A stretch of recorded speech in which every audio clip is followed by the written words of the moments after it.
Hello friends, இன்றைக்கி நம்ம கோதுமை ரவையில் உப்புமா செஞ்சுருக்கேன். ரொம்ப டேஸ்ட்டாகவும் நல்லாயிருக்கு.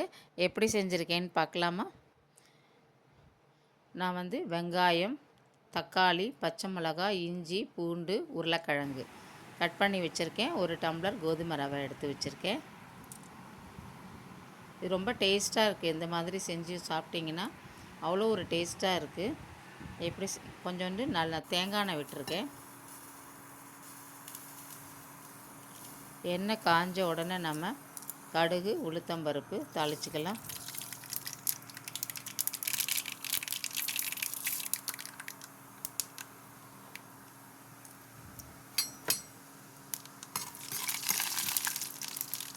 இப்போ பூண்டு, இஞ்சி, பச்சை மிளகாயும் போட்டுக்கலாம்.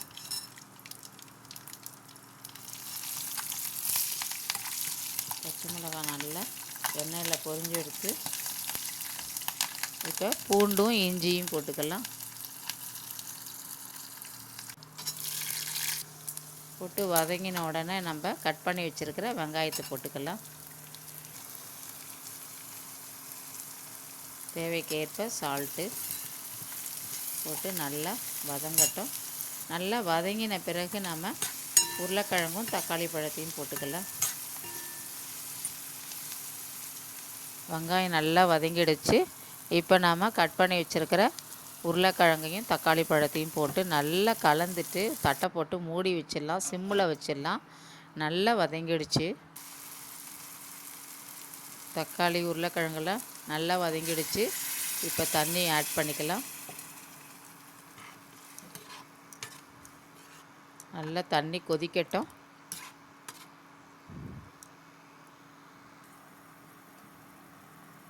கொஞ்சம் வாசனைக்காக கொஞ்சமாக நெய் விட்டுக்கிறேன். நல்லா இருக்கும் டேஸ்ட்டாக. நல்லா கலந்து விட்டுட்டு இப்போ நம்ம கோதுமை ரவையை கொஞ்சம் கொஞ்சமாக போட்டுக்கலாம். அதில் போட்டு கட்டி இல்லாமல் நல்லா கலந்துடுவோம்.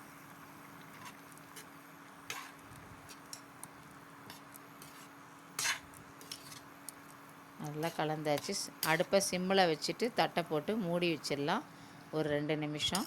பார்த்திங்கன்னா நல்லா வெந்துருச்சு.